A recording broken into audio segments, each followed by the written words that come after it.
let's talk a little bit about construction, specifically composite construction for all the toys we love to use on the water.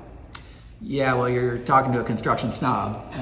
So I sit here in the shop all day long. I try to explain to people it can be 11 feet long and 36 inches wide or 10 feet wide. What drives what you pay for is what it's made out of. And you can have it be heavy and durable, or you can have it be light and inexpensive. You got to choose the two you like. And if you want both, you're gonna pay for it.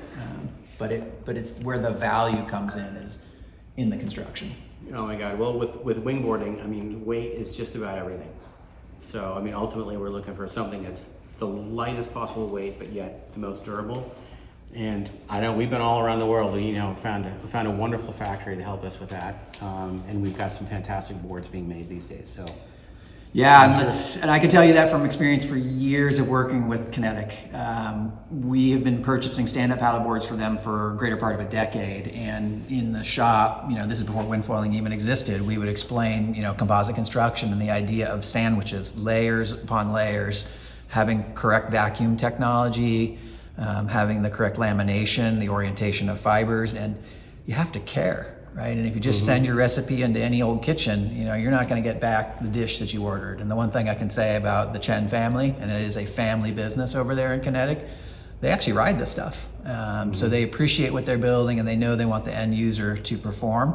And that performance is in their hands. It's once the designer is done, he's got to hand it off to somebody who's got to bring that to life. And I can't say enough about Kinetic and the Chen family and the love they put into their products. Well, you can see it, embodied in these boards, with the Emona 85 and 95 series boards. These things are full sandwich construction. So there's a Divinycell wrap around the entire board, and they're molded. So, there's a process to work with those guys. You have to make a mold first. You got to define the layup schedule, all the reinforcement points. And then, they've got all this experience in terms of putting that sandwich construction together. Yeah, I mean, the key word with those guys is called reproducibility. Like, anybody can make one good one, but can you make 100 exactly the same? And that's where I think they really shine. Once they get that mold down and they get the layup done, each board comes out of there pretty much to tolerance. And we saw that through huge productions of sup runs with literally no warranties, over thousands of boards coming in.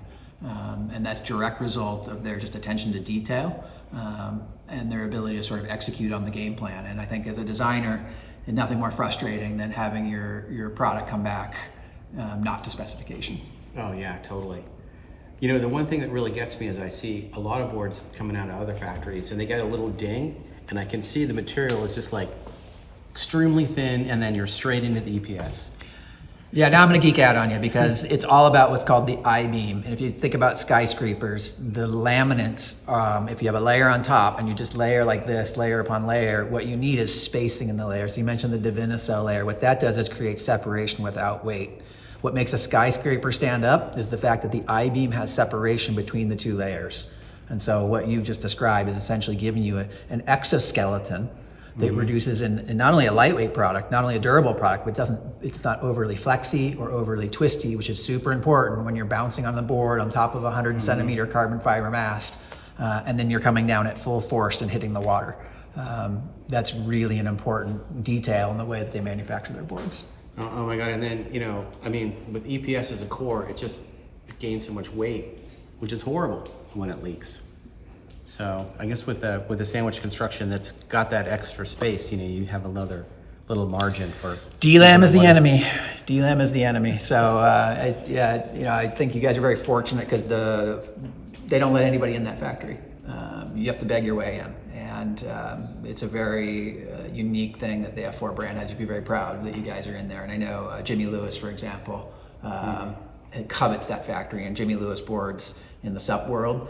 He's been doing this for over 40 years, and he knows that one of the major distinguishing characteristics of the Jimmy Lewis product is Frank and Eric Chen over at Kinetic. Yeah, durability, weight, construction. Pay a little more, but it's value, right? Value is the key word. You can pay less and have a heavy board and have it durable. You can pay more and have a lightweight board and have it be fragile.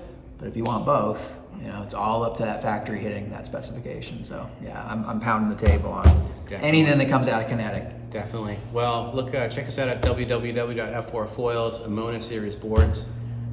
You'll be buying and taking and riding the pride and joy of Eric and Frank Chen from Kinetic. Yeah, and if you're watching this, guys, over at Kinetic, we love you guys. Appreciate all your craftsmanship, because that's what you are. You're really artisans. Appreciate all your work.